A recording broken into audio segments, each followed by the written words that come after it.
Manga Quest 2024 has wrapped up, and I've brought back my bounty of goods.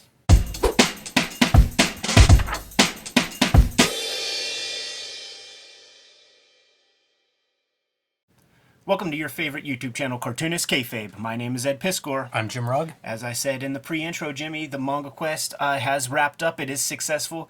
Jimmy, it always feels like I feel lucky that everything goes off without a hitch when I go out there. There's too many moving parts to my trips. You know, I order car services to and from the airport, both ways in America and by way of Japan. You know, like I get the little car service to the hotel out there. There are services to take your bags to the airport. There's all this kind of stuff that is out of your control, right? You got to trust the baggage dudes to kind of put it on the right conveyor belt and not get run over. I've been at Charles de Gaulle Airport a bunch of times and ran over some suitcases on the bus from one terminal to the other. Any number of things could happen completely out of my control, but I was able to bring back all bounty safe and successfully, Jimmy, and today is the day to just give a real cursory view, man, a little glance at all the things that I pulled out from Tokyo, because I think it's going to inform some of the next rounds of episodes we put out into the universe by way of the Cartoonist Kayfabe platform. So without further ado, can we jump into things, man? Let's go. Now this one, this is a Maruo book, and I every time I go out there, like I just get a couple more Maruo pieces. Suhiro Maruo is the fella's name, and you know, he had a couple books in the States, Panorama Island and Mr. Arashi's Freak Show, Mr. Arashi's Amazing Freak Show. But he has a giant bibliography. You notice I still have the shrink wraps on everything because it's the most secure way to like ship the stuff. Yeah, you know? absolutely. Like you don't want the books to open and fray and bump into each other and things. So I keep everything still in the shrink wrap. So I don't know what's inside. You know, like I'm gonna spend my weekend, and probably while editing videos, going through my comics. So, of course, you judge the books by the cover, and these are some pretty cool looking covers. Great covers. All of his covers are fantastic. I love the little extra touch of like the gold foil on this one. Very nice. Totally. And you could start to, you look at enough of his work, and you could start to pick out periods. Like, there was a period where he did this like kind of painterly approach. But this is the one, it's like, when I saw this book, I don't think I've ever seen a comic cover that is so evocative and awesome. You know, a fucking ninja with sword at Snake Eyes. You know, swords and a gun. So if you don't mind, can we just crack this open real quick and just to see if we can judge a book by its cover? Because in my mind, it can't be cooler on the inside. Yeah, it's a really, really great cover. And we're still there, I think. We're still there. This video is brought to you by the books that we make. New from Ed Piskor, X-Men Grand Design, collecting all 3 volumes of the X-Men Grand Design series in one convenient volume. 3 volumes of Red Room now available. Crypto Killers, The Antisocial Network, and Trigger Warnings. And the beautiful Hip Hop Family Tree Omnibus. Going quickly, so pick this one up while you can. All 4 volumes of Hip Hop Family Tree in one beautiful hardcover, along with about 150 extra pages, notes, artwork, everything you could possibly want in the Hip Hop Family Tree. The latest offering from me, Street Angel, Princess of Poverty, goes with Street Angel, Deadliest Girl Alive. Both books completely self-contained, but together they collect all of the Street Angel comics that I have made so far from Image Comics, which means you can get them wherever you get books or comics. My self-published offerings, True Crime Funnies, the 1988 zine, and the BW zine are all available on jimrugg.com or patreon.com/jimrugg. And Hulk Grand Design, my contribution to the Grand Design mythos, out of print at the distribution level. So pick this one up if you come across it before they are all gone. And now back to our video. You were talking about seeing some of his originals and that he would have almost like clipped art pieces in there. And it looks like there are a few of those in this. Right, yeah, some right very vintage. Now, you never know with Maruo, man. So we might have to quit looking. I think it's just, we probably got to quit looking. Oh, wow. Yeah. So we still don't know if it's we can judge a book by a cover quite yet, but I don't think I saw any ninjas. No, not a lot of ninjas. Great cover, though. Fantastic. This issue of Shonen Jump was the Shonen Jump that was out there the week that I came to Tokyo. And shouts to Juan Albaran, who kind of called it out in his Instagram, because what makes it interesting is that there is the One Piece strip in here, which is episode 1098, is the only strip in the tenure of the strip since the 90s, where Oda Sensei, LJ Gante, where Oda Sensei sort of missed a deadline. Like the entire episode is in here. It's in a rough stage. You see pencil to like indicate the tones, where the zips and stuff might be. It's a rush job. It makes you wonder. Hopefully, Oda Sensei and family are okay, safe and sound. He's drawn strips in the hospital. He's done elaborate 2-page spreads and things in the hospital and never missed a deadline. So Juan Albaran on his stories, he posted like, oh yeah, like the One Piece, man, it's very rushed. And they all basically published the name, which is the manuscript, the script process that you give to the editor. They gussied it up a little bit. So immediately I hit Brian up. Brian Moss, he co-hosts some shows every now and then. Dude, the new Shonen Jump, like I don't know how long it's going to be on the stands, but you got to scoop that thing up because it has this strip. They've since in the digital app updated it, so this is the only time it's going to be in print. In 5 minutes, Brian is like, "Oh, I'm by a convenience store right now." In 5 minutes, he showed it off and was like, "Dude, I got you a copy." And then I showed it to Juan, and he's like, "Dude, I live in Japan, and you got it before I did." So this will be an episode. Yeah, this is really interesting to me. I love this kind of stuff. This is novelty type stuff. This is the stuff that I would seek out after the fact if I heard about it, because you just never hardly see it. Exactly, and it just worked out. So I think that'll be an episode. Yeah, I think that's a really cool find. Very, very kind of odd. Yeah, but it's such a big thing that, and they give you those pages. Those pages are allocated for you, and you're the biggest manga in Shonen Jump history maybe at this point with how long it's gone on. So you got to show proof. The kayfabe version of that would be the wrestler who's like he's injured or whatever, but it's Hulk Hogan. Right, it's exactly. Stone Cold. Like you got to put him on the show. Yeah, come out and wave to the crowd. Right. Yeah, you hear about like remember was it Dynamite Kid who was jacked up and came out with British Bulldog, and British Bulldog basically carried him to the ring, put him piggyback rode him to the ring. Right. This character I recognize from Press Pop, my Japanese publisher. They did a slipcase edition of these old comics that are pre-Tezuka era comics, and he designed the case for them and all that. So when I was at a sort of out in the cut kind of bookstore, they had a chunk of that cartoonist's work. I don't know their name. Brian grabbed a set. He grabbed like a 5-volume slipcase set for like $50 or something like that. I was like, you know what, man? I'll spend $5 to get some books from like the 50s. Haven't cracked them open yet, but like the comics are pretty cool. You know what? I'm gonna grab it because I know where that set is real quick. Do you mind if I open one of these? Because I am curious to see the printing on the inside. Do it, Jimmy. And you know what? I lied. I don't know exactly where that set is, so we'll keep things rocking. I think. Wait till you see what's inside this book. I think that okay. Doesn't it look like lithography rather than offset printing? Yeah, it could be something like that for sure. The color's so vibrant. Yeah. It doesn't even exactly look like 4-color process even. Well, that's, lithography isn't a 4-color process. Like, that's a mechanical thing. And this is like, the wet stones and all that kind of shit.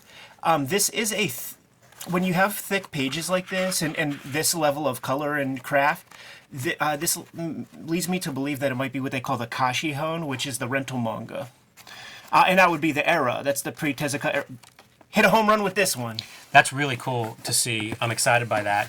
And I've commented in the past when we've looked at stuff, but that price is so wild to me. I know that these back issue books are $2-3 American. Yeah, for sure. Dude, this is a Golgo 13 artist edition, basically. And look, talk about prices, right? 5,500 yen. We're with the strength of the yen right now. It's about $40 for an artist edition, and it's the size of the artist edition. So it's no different.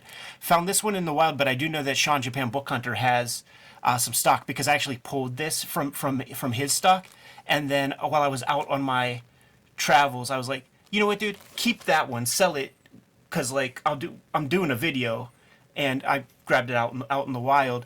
I would buy any artist editions I could find out there at any price, but I don't see them. And I don't think that for as much as the people out there consume comics, I think it's, the mangaka are interested in having something like this, but I do not think that it's that big of a deal to the general public. So you just don't see this kind of stuff out there. That is really interesting and might be something worthy of a conversation with somebody, possibly Japan Book Hunter, Right. about kind of the nature of that. Because I always say, like, you got to build these audiences. If you want to sell original art, like, you sort of have to sell original art and build up an audience for it, which we have done in the States. Right. And I wonder if that's part of it, you know, like a lack of building that audience or an appreciation for the original art there. Totally. The Fist of the North Star exhibit went down. There was at least 300 pages of material out there, and this is the exhibition catalog, 40th anniversary. So you got Kenshiro on the front part of the book, and on the back you got Rao, the ultimate villain. Rao, I don't know how you say his name, but this will be an episode of on the Kayfabe channel for sure. Yeah, I'm looking forward to going through that. Got to look through that stuff. So the people at home, they'll recognize this image right here. That's Kamui, and in the States we got effectively 2 tankobon of Kamui came to the States. One of the early mangas here too. Absolutely. You know, like something that whenever they were looking at what they had access to, they thought, yeah, some ninja comics, bring it on. Yeah, totally, and you know, it makes perfect sense. There was a ninja craze, but also at this point that it came out in the States, Lone Wolf and Cub was already a proven quantity. So let's get the most adjacent Lone Wolf and Cub piece we can. Here's the thing, though, guys. Like I said, we got 2 tankobon worth, but it is a 20 tankobon series. And I love that series. I mean, I cut my puppy teeth on those comics. I got them at a grab bag, or you know, like a 3-in-1 at the local hardware store. And I got it on the strength of kids at school saying that they went down there and grabbed comics. And there is in the toy section there are comics with titties and stuff. And I'm like, you're lying. That's just not possible. That kind of thing is not in comics. It wouldn't be in the toy section. What are you talking about? And I in some of those grab bags, I keep those like poly bags, you know. There was like Caliber comics that like show like splayed pussy and stuff like it, like in the little kids section. Clearly, the people who made those bags are just like, comics, they're for kids, Oh, yeah, and of course. just got tons of them. But like once again, the price, dude, 5,000 yen, so $45 or so. This is going to be an episode. This is something I pulled from Japan Book Hunter's place, and it's just you know, some old comic that has a Spider-Man adaptation that I've never seen. It's not Ryo Ichi Ikigami. It's from 1978. I don't know that it goes with the Tokusatsu series, but I think, you know, it's substantial too. This will be an episode. I wonder how long this ran, because this feels something like a Batman manga or something like Right. that. You know, if there was some of this, I feel like there'd be interest in it here. Yeah, totally. You know, if they could put a book together. I'm a big sucker for the Shonen Jump New Year's editions. Whenever I see one that has all the mangaka on the cover, I'll scoop it up. I got about 5 or 6 already. Had no idea that it went so as late as 1992. I thought that was done by then, but clearly not. And you know, there's our Dragon Ball guy right there, man, Akira Toriyama in the mixture, front and center. Can you imagine the American equivalent of that? Like especially say in the 80s or something, you'd have all those dudes that are like old men with beards. Won't be pretty. Won't be pretty, man. This is another Japan Book Hunter find. He just put it in my hand, was like, dude, you got to take this one. This is a wild comic. And I concur. Wow. Look at that, dude. It always makes me nervous when you start flipping through it with that intro. Well, yeah, for this one, he was like, you are the Red Room guy. So, you know, you have to take this one, Suburban Hell away. I love the aesthetic on this. It You know, almost it's looks- very photocopy looking. Yeah. And Thomas Ott. Thomas Ott comes to mind, for sure. But super, super rigorous. A lot of this is practical, kinky, violence, and there is a lot of, like, streaming. Some of it even reminds me of like 8-bit kind of art. Right, some Uno Morales or somebody. Yeah. But yeah, super unique. If he put this in my hand, but if I would have found this out in the wild, I absolutely would have scooped it up. So once again, he has that eye. You know, he knows people's tastes. That's another one, Suburban Hell. It makes me wonder, like, how do they pick what's going to get translated here? Because Right. it feels like that about sells itself. This one scooped it up for, like, that's a heck of a cover. Great cover. You know, so I scooped it up, like, look, a little bit of color blocking Like that. on the book, so it's designed really well. And I don't know what's going on the inside, man. You hope that the inside delivers, but that's a tale to tell at a later date. And you know what? I actually think it does. I like that. I think it does. It has this one image right up front that lets you know that you might have something cool to chew on. That's a heck of an image. You know, we don't break down as much as we should, like how some of these images work. But you know, to have like Dynamite Lover and to have that image, like that's a poster, that's a T-shirt, that's a design removed from the context of being page one of this book. And I appreciate whenever comics and graphic novels have something of that to offer. Agreed. Kayfabers, you heard it here first, man. You're going to want to scoop up the Pieces Gem series from Masamune Shirow and King Kayfabers who are watching on this stream. Probably the most important one to get of this set is Pieces Gem 03. I'm going to hold it up like this so that the King Kayfabers can see it on the stream right there. Because it's not to be confused with Masamune Shirow series called Pieces without the gem part. Because that's just blatant, you know, his porno, Intron Depot type fucking porno drawings and stuff. Very specifically, Pieces Gem 3 contains pages from Appleseed with the corresponding pencils to go along with them. So it's, you know, your one shot to get to see some Masamune Shirow process with a sizable chunk. It might be the entire tankobon of, it looks like maybe it's volume 1, but maybe it's volume 3. I remember seeing the girl. But that's amazing. It might be book 1. You know, they're kind of thumbnail size. In to my taste, it's kind of like, you know, if you can't be with the one you want, love the one you're with. So I want a big giant book of this. For sure. You ain't getting it. Right. All you have is this. So Brian scooped this up during one of our trips, and he cracked it open and was like, "Holy fuck! Like, look at this thing." So now it's time for Eddie to go on a side quest and go look for it. And I found all 3 books. They are not all the same thing. What Pieces Gem 2 is, Neuro Hard, is a series that Shiro did not complete. The episodes came out, but it didn't wrap up. So it'll probably never be reprinted in the States. So I'm super happy with that. You know, because his work is such a rare morsel at this point that you gotta get your hands on whatever you can get your hands on. And you know, he's pretty much been into drawing lately and just doing this kind of shit, which is fine. But that's not, you know, I like his comics. I don't need to look at his fetishizing and stuff. And that's what you get also with this Ghost in the Shell, because I was hoping that it would be exactly like that. It'd be amazing to have Ghost in the Shell in that format. Joint. But it's just, I don't know what. All this stuff out there, it's super cheap. You know, it's $10. So it's like they're all wrapped up, and you just kind of give it a shot. You know, can't be more prepared with you guys on this vid because we just cracked these books out of the cellophane. This is just that cursory view. That's a heck of a find. That's something I've not heard of, and pretty cool. Yeah, I'd scoop up Pieces Gem 3 before this vid goes live, Jimmy, if I were you. Got a Goseki Kojima Kashihon, one of the rental manga that he did in like maybe late 50s or early 60s. These things, they are all banged up because you imagine, I guess they just didn't have a library system, or maybe comics were too novel, you know, no pun intended, to be a part of a library system. So there was like rental manga where it'd be a store full of these things, you give a couple of yen, you read it, and then you bring it back. I wonder if that's reflective of an economy that hadn't really gotten up on its feet yet. It exactly is, for sure. So these guys were banging these things out, and once again, when you see the unevenness, I think that's lithography. Yeah, you may be right. I don't know printing so well. Because those colors really look that way. Yeah, like a different process at the very least. Totally.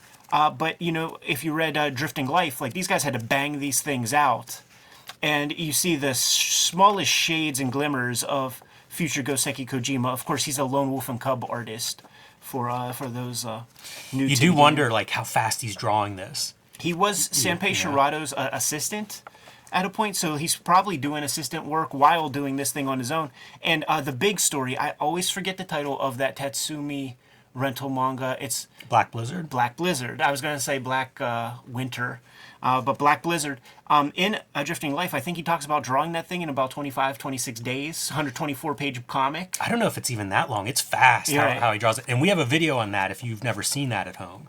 We have one on this channel. I even forgot about that. Yeah, it's cool. I love that manga. And Drifting Life is amazing, too. Like, that's probably one we ought to visit small at chunk some it point. somehow. Yeah, or something? somehow I don't know how exactly to handle that, but it's such a cool book. Like just as a recommendation to everybody at home. This is something that that Sean Japan Book Cutter put into my hand, but it is something that Scheme Richards has been collecting, these Woo magazines, and I'm not so up on it, but like, it looks hip as fuck, you know? Like at first I was like, is that Guido Creepax in there? That is strange art. Yeah, it's all foreign stuff. I don't think that it's It manga. reminds me of some of the Charlton Romance Right, yeah, line sure. work. You know, it makes me wonder if maybe these are Filipino artists that are going that direction, because some of the interesting stuff in some of those Charlton Romance are like screen tones that are used, and it makes me think like they must have access to Japan, you know, because of the screen tone. What we're seeing here. Right. Wow, that was Windsor Smith Koenig. Huh? Yeah, it was. Yeah, it's interesting. Weird size and everything. Yeah, more closer to American comics and things. This is a cool one. This is a Tezuka Bambi adaptation that he did. I do think it was licensed, but I think that he might have done either this one or Pinocchio unlicensed, and then sort of worked out a deal with Disney at a later date. Wow. But yeah, doing Disney type work, and you know, Disney in kind took the story of Kimba the White Lion and made a little thing called Lion King at some point in the future. One of the things I've been reading while you were away is Tezuka's Crater. Yeah. So Great one-shots. this astounds me because I just keep thinking like, we looked at the book on his life, Right. that had like his catalog in there, and Yeah. it's so many notable works that aren't in there where you're like, well, wait, you could add this and this and this, Uh-huh. and pretty soon it's like this guy whose catalog is massive to begin with. It's never end. If you're a Westerner, you're never getting to the end of that catalog. Oh yeah, no, it is. Because I've never heard of this, and it's pretty interesting sounding, you know? Like that's something that would be kind of neat to see what's an adaptation look like through his eyes. Totally scooped it up exactly for that reason. Brian got the Pinocchio one, and they're out there, but once again, face out, and it's Osamu Tezuka, so his body of work covers maybe 3 complete bookshelves Right. in a store. Like the footprint is 15 feet wide. It's longer than the span of my arms, and it's taller than I am. You know, when I reach up with my hands, like it's that many books, and it's tiny. And even when you ask for a specific Tezuka, they will give you a couple minutes of looking at the store, and then they say, "I'm sorry, like you gotta fucking good luck." They're like, "Good luck, fella." I'm a big fan of the Ghibli storyboard books. Got all of the feature film ones that Hayao Miyazaki drew, plus some of the other fellas. This is Count Sherlock. This is from or Sherlock Hound. My bad. This is it was a TV series, I believe, that Miyazaki put together, maybe even before Ghibli era. So it's another set of Miyazaki storyboards that I just don't have yet. So I saw these at a regular bookstore, and I don't have them. So like, let me look through these things. These things are priceless to me. They're the shape of like the way that they draw and compose within is. It's not the aspect ratio of, well, this one might be TV aspect ratio because it was for a series, but the feature films are basically a panel on an 8-panel grid, like the Stray Bullets kind of size, which is the size of my daily strips when I choose 4 panels. So I look at those every day that I'm composing new strips to just see, you know, the Wally Wood 22 panels that always work. Let me see the 100 Miyazaki compositions that always work within that exact landscape that I'm using. So scooped up some more of that. That's a good tip. And with the idea of storyboards of mine, this is the new. I think this might be an unfinished Satoshi Kon movie. You know, did Perfect Blue, did Paprika, and it's called Paranoid Agent and Ohio. So I haven't even cracked these things open yet, but You have a Paprika storyboard book. right. Is it the same format? Yeah, pretty much. Yeah. There's this exists for all of his works. This one, because like you do the dance, right? Like it's like, well, if I could get it in the States, I'm just going to get it in the States. I looked on Amazon in America. This one is not on there, but all the other ones are. So there's like 4 other books or so in his body of work. You could get those on proper regular Amazon. Recommend the Perfect Blue one. That's his masterpiece. But I'm a fan, so like I'm going to check out this late period work. Got the new Matagi gunner straight from one Albaran. I still haven't cracked it open yet, but like, look at the evocation of imagery on that cover. That's a strong image. What the comic is, he finally explained it to me. This old crusty hunter guy comes across a PlayStation, and there's like a hunting game on the PlayStation, so he kind of gets immersed in that world, but it also like helps with his hunting in real life. And I actually recently heard of an example of something like that that was exploited in real life. It was like not Formula One. It was a stock car racer, right? And he was playing, Gran Turismo, one of those games. Like he's a clearly a fiend for this shit. And he was losing a race, and he decided to try a move that he did that you could do in a video game, kind of an exploit. And it's a dicey proposition, man. He basically hugged the wall, touched the wall, and just put his fucking foot down on the gas, so the wall kind of kept him stable, probably shearing away, erasing the fucking car. But he just did that, so when he's hooking turns and stuff, he has the gas mashed, and it's a move that's done in video games. And I don't know if he won the race, but he advanced really, really far, and that move is outlawed. You cannot do that anymore. That's amazing. Yeah. That is so wild, because that does feel like something that you would figure out on a video game and then do it all the time on that game. Exactly. And then to do it in real life. All those racers have like really detailed simulators now for every level of racing. You can imagine, like these things are so much money in them, like, probably some of the best simulators you could find, but they all have that. And people would do that for tracks. Like a track that they don't have experience on, it'll just be like, hit the simulator heavier this week for that. That's smart. But that's wild to think like probably a little bit of a hole in the game. Right. That you then bring into real life. Yeah, dude. And chip your car away and fucking maybe die. Like, let's put it to the test. Dude came out alive, but, can't do that any longer. Takayuki Takaya. Gotta thank Uncle Jeff for taking me to this man's workshop. The dude is a grand wizard. He's the guy who designed and sculpted Shin Godzilla. He did a lot of design work for Final Fantasy Advent Children, which is the CGI flick that we all wanted whenever that first Final Fantasy flick came out. Amazing sculptor. Does stuff ranging from toy production designs to like literally stuff that appears in feature film. And we went to his workshop, checked out all the stuff that they had cooking.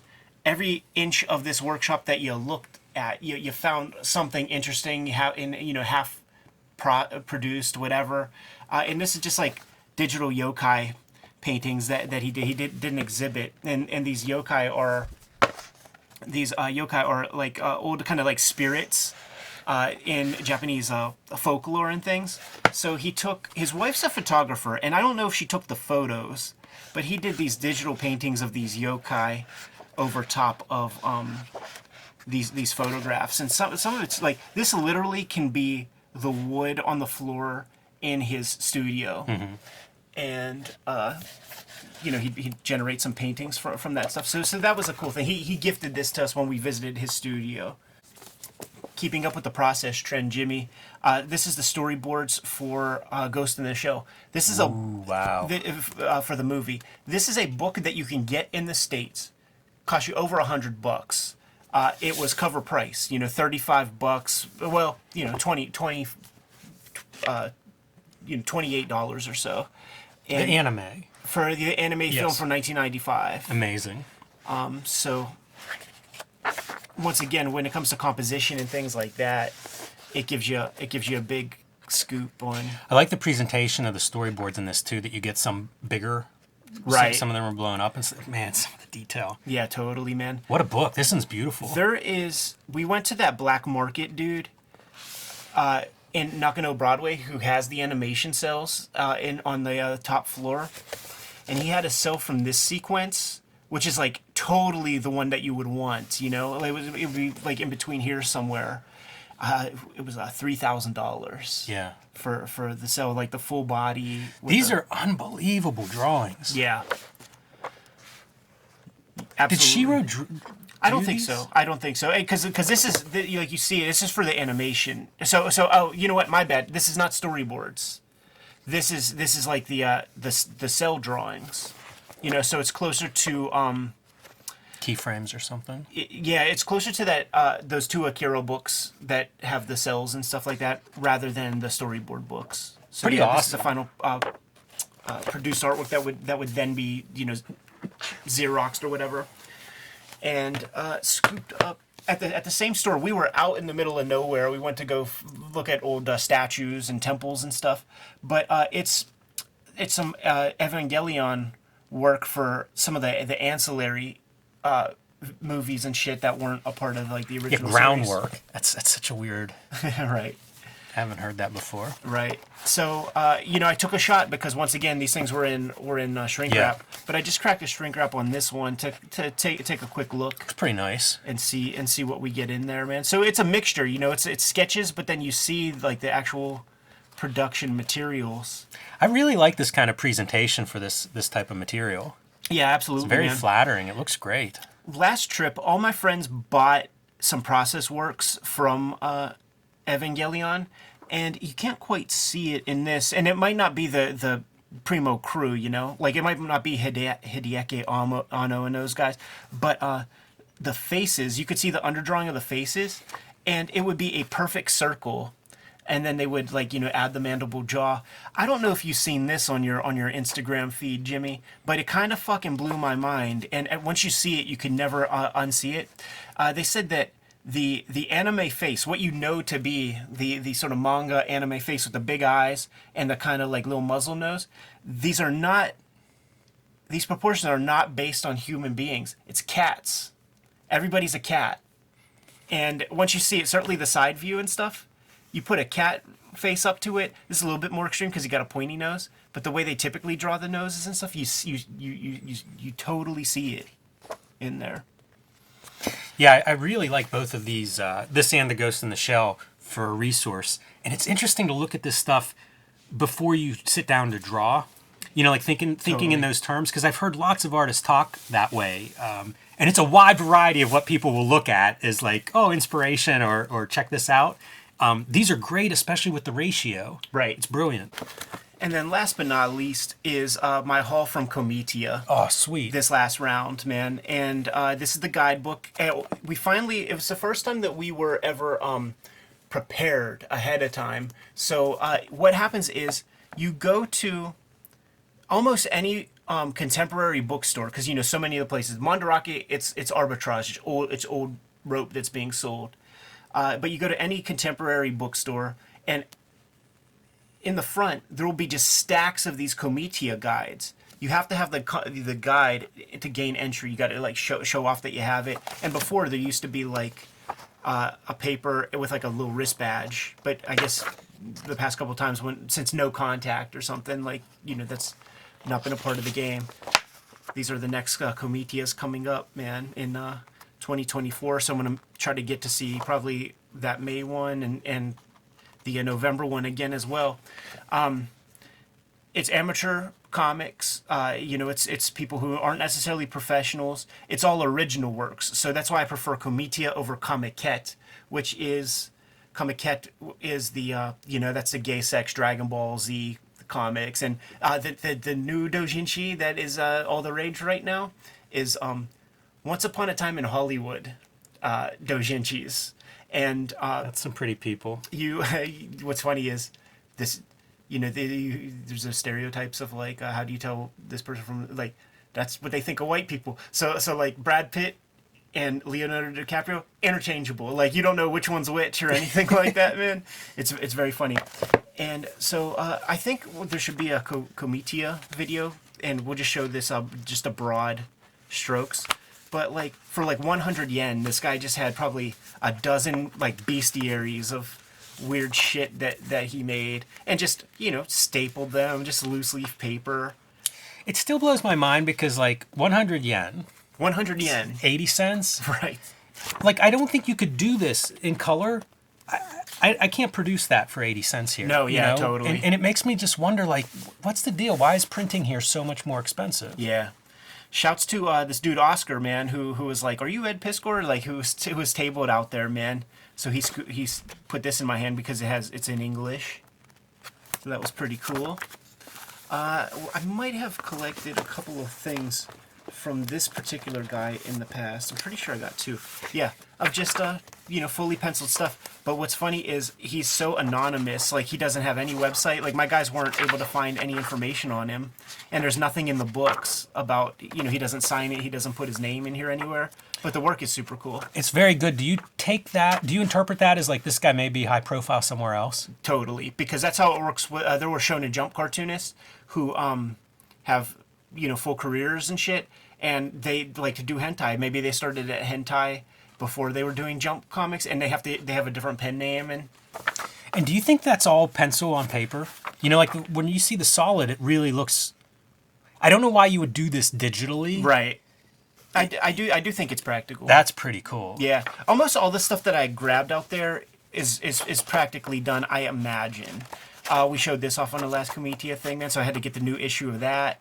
300 yen. It's pretty neat to see these as like issues. Yeah, that's how like he a presented comic. them. Yeah, it's like a mini comic that you would get at like a SPX, right? Like it's typing paper size, just folded over as kind of a digest. The lady who did the sushi monster bestiary has now done fruits and vegetables. Getting more subtle too. You look at this like creature out of a banana peel, and it's looks like almost just a banana. Right. It's like the littlest detail to imply some kind of an animal personality. So much imagination, though. I adore her mind. Makes me wonder what she does too, because you look at this and it's like she must be a character designer somewhere, right? This stuff is super high level. That's the thing, Jimmy. You go out there, it makes you want to work harder, because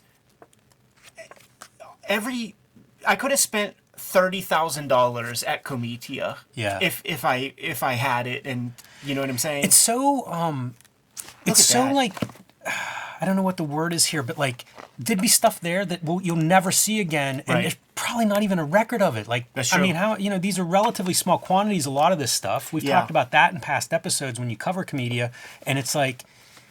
If you're doing it as a hobby, if you're doing it on the side, like, and maybe there's 100 of some of these. It's true. And gone. Yeah, majority of that stuff is just not being recorded by history. It's true. This girl did the cover to Comitia, if not the last time, the time before. My very first Comitia. That's beautiful, man. That's really something. So this is all her works, and I spent the most money at her table because she's bringing the ruckus. She really is. This is another one where I look at and go like, what's she doing? I think is this a professional? Because that. I think seems like she could be. Yeah, I think my buds were saying that she does backgrounds for mangaka, and it's clearly a specialty of hers.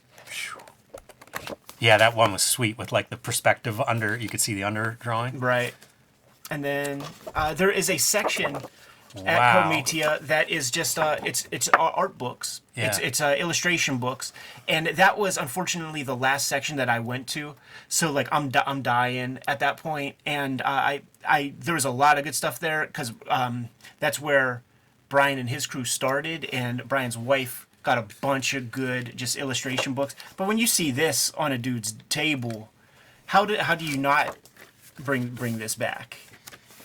It reminds me of those Glyos? It's like some toy maker. He makes these toys where like the pieces are modular so you can assemble them. Right. It reminds me of that. Like it feels very solid, very 3D. Yeah.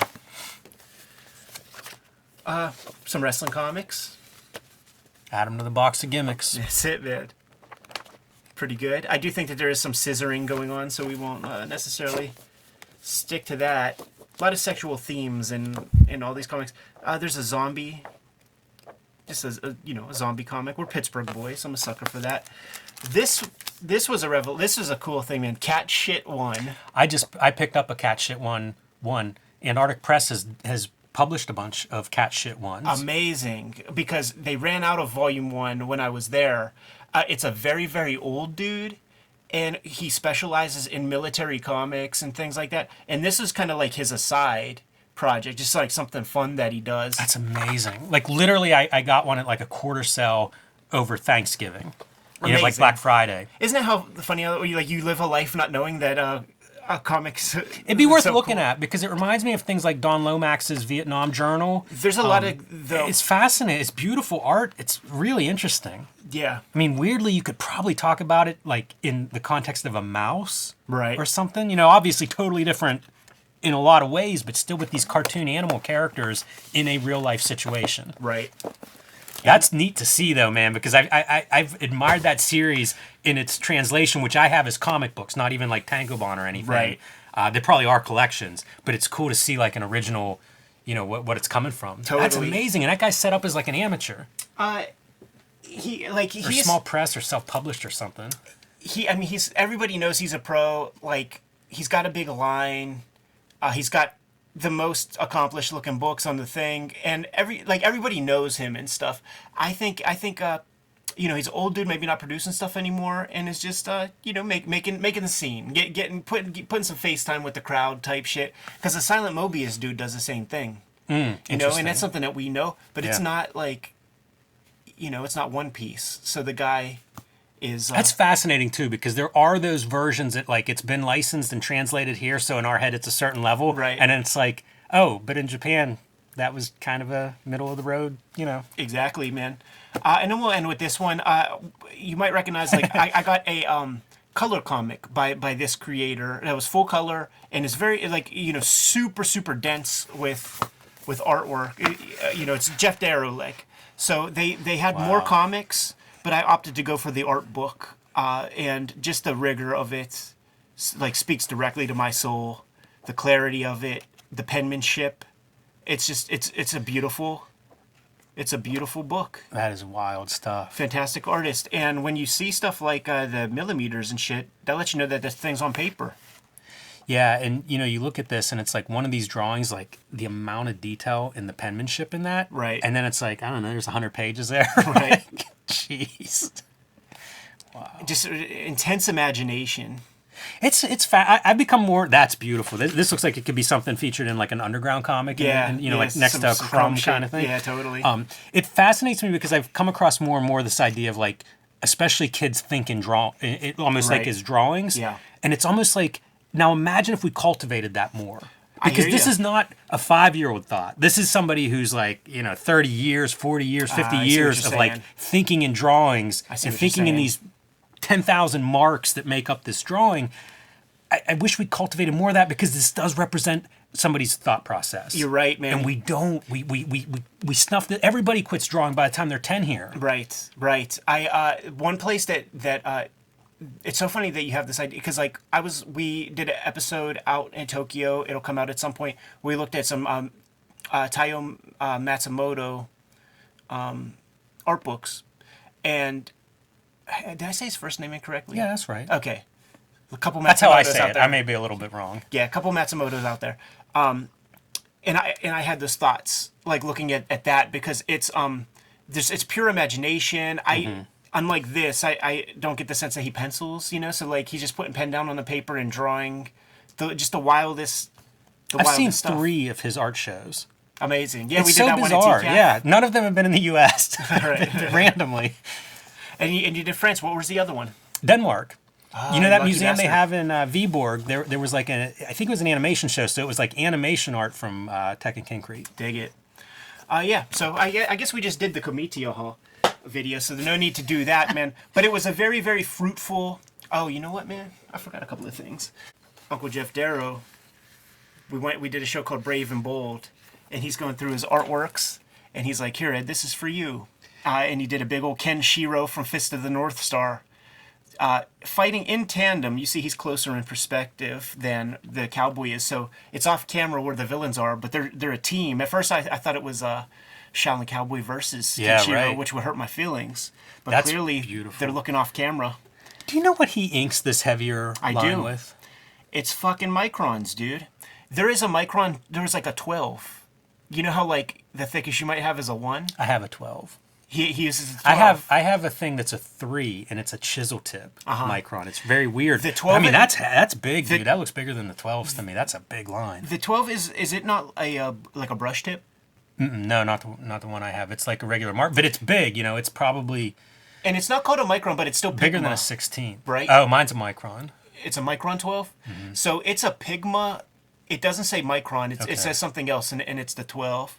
But he does have like big microns. That's a neat line. Yeah, and I asked him because like, you know, he would use definite microns as you and I know it for the other stuff, and you see the feathered edge. Yeah. So I'm like, Jeff, you must like, it's a flick at the end. And he's like, yeah, you flick it at the end to get the Gorgeous. to get the line. And then I'm not blowing the spot of this one place up, man, for ourselves at this point. But there is a place where you could get original art from manga, and it's kind of cheap, you know. And I was staring at this page, and it was nearing the end of my trip, and I'm like, maybe I shouldn't be spending too much more money. And Uncle Jeff scooped this up and put it in my hand. Is like, you know, here you go, Ed, which I'm super, super thankful. But I was staring at this because it's a weird paper. There's like, you could feel it. There's like these raised dots on the actual board. And you hit it maybe with like a grease pencil or something. And depending on pressure, you know, it's adhering to the dots more and more. So it's not two chemicals. Makes me wonder, like, how much stuff I've looked at in print and just been completely wrong on what the materials are. Right. You know, because this is apparent. Yeah. But whenever I look at like the knuckles, a little bit of shading there, it's like, oh yeah, I'd easily say that that's screen tone if I saw this thing reproduced. Here's the question, and look, he uses some screen tone. Yeah, on things. to further throw me off. Exactly. What is this paper called?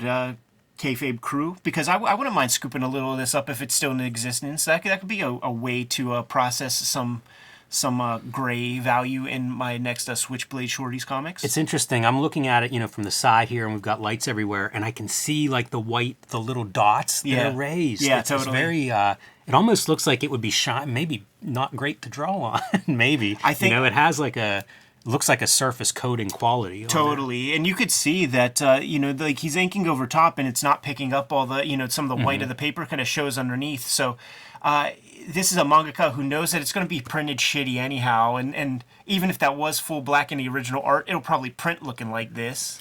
That's amazing. It kind of does look like the bad printing. It's almost like you're doing your original. Right. It'd be amazing if that was the revelation. You start looking at original manga art and it's like, oh, that's not bad printing. The scary thing is, like, let's see the print version of this thing. Yeah, right. Also, Kayfabers, if you know who the mangaka is, let me know, because I'm a little bit cold. I don't understand. But in this one place, you look around and there was a Mazzucchelli piece from when he probably came over there with Kodansha, drew Batman sketch. There was affordable Maruo paintings. There was a Junji Ito. Depending on what I was going to make at that Brave and Bold, like if I would have cleared a couple more G's worth of yen and stuff, like I was going to come home with a Junji Ito painting, man, because it was affordable. But I didn't quite. I put a limit on myself. What a cool item that would be. I put a limit on myself, man, because it would have been about $2,000. That feels like the dream house kind of thing. Like you know, whenever you're all set up in your permanent pad, right? That would be amazing on the wall. Yeah, something to look at every day. Yeah, and they were finished. They were good pieces. Like it was a good Maruo painting for like probably $2,500, and then the Junji Ito was like $3,000. Yeah. Yeah, it's pretty sweet stuff. Those seem very reasonable prices. I just couldn't do it. Like I give myself $1,000. You gotta start planning. If I would have made that money, man. You need that slush fund for whenever an opportunity like that comes up. Because also, like, who knows if those are there? No, that's true. You know? Yeah, it's totally. And you could buy whole stories. So like a whole like week's episode of various manga, be a couple grand. Like that's a pretty wild idea too.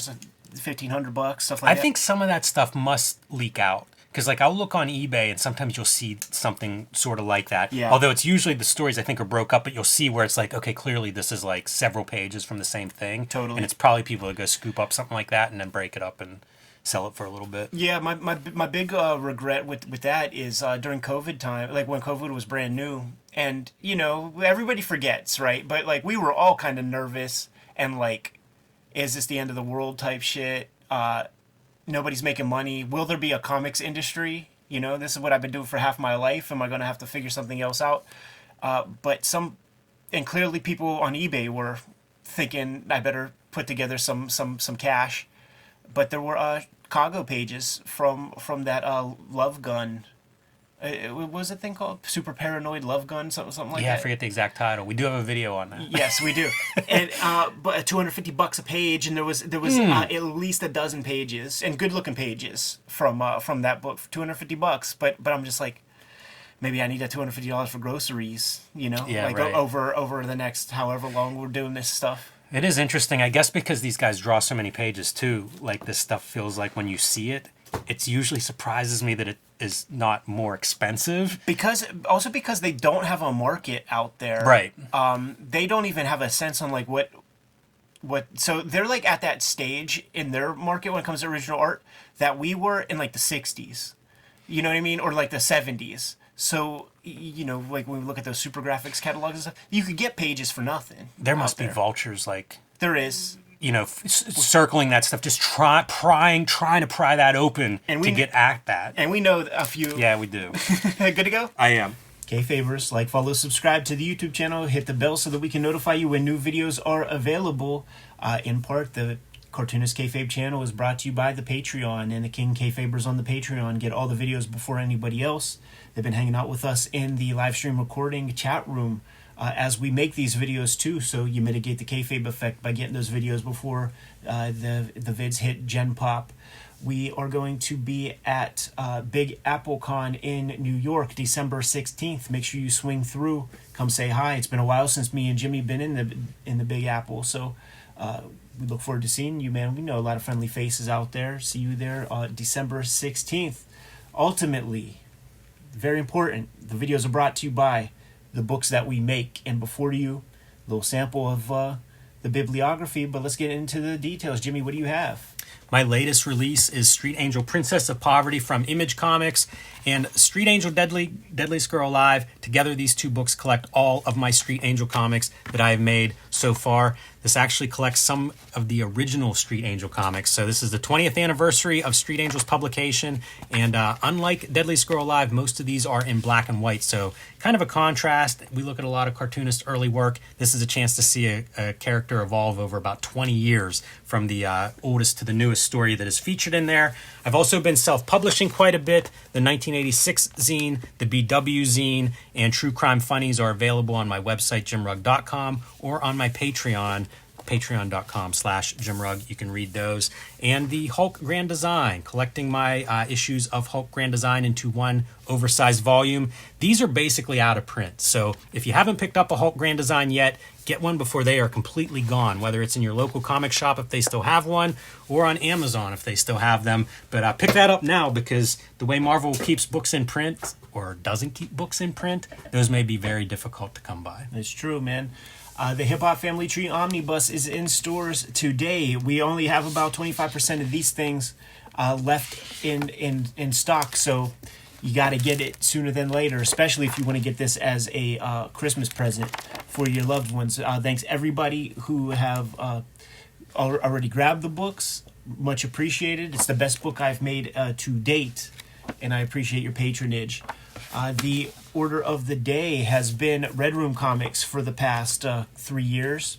3 seasons of Red Room Comics, and come January is Crypto Killers, man. The last season of Red Room Comics to date, collecting 4 stories, all individual stories. So you can pick any of these volumes of Red Room up, and you're going to get a good sample. You should probably not scroll through anymore, because you never know what's going to be in that. That's the most hardcore Red Room comic that I've ever drawn.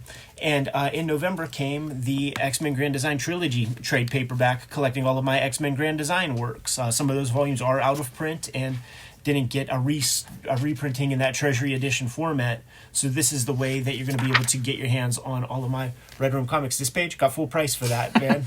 Writing, lettering, and drawing credits. You should do. You should take like blank pieces of paper to shows in your portfolio, just signed, and be selling this page over and over. The books are the most important way to support the Cartoonist Kayfabe channel. We are working, functioning cartoonists, and our book sales are what ultimately pay the bills. But there's some other levels of support that you can give to the Cartoonist Kayfabe channel directly. Jimmy, if you let the people know. You can subscribe to the Cartoonist Kayfabe e-newsletter at the links below this video. You can also listen to Cartoonist Kayfabe in podcast form if you are commuting and don't want to get too distracted with the video on screen. Obviously, the video is the best way because you want to see this beautiful artwork, but we know that some people have requested it in their cars, and so now that is available wherever you get your podcast. You can also pick up Cartoonist Kayfabe t-shirts, merchandise, hats, mugs, stickers, and more at our spread shop. That link is under this video. There you have it. All the ways to support the Cartoonist Kayfabe channel and your humble Cartoonist Kayfabe hosts. Without further ado, Jimmy, can you please give the people the marching orders so that we can be on our way? Read more comics.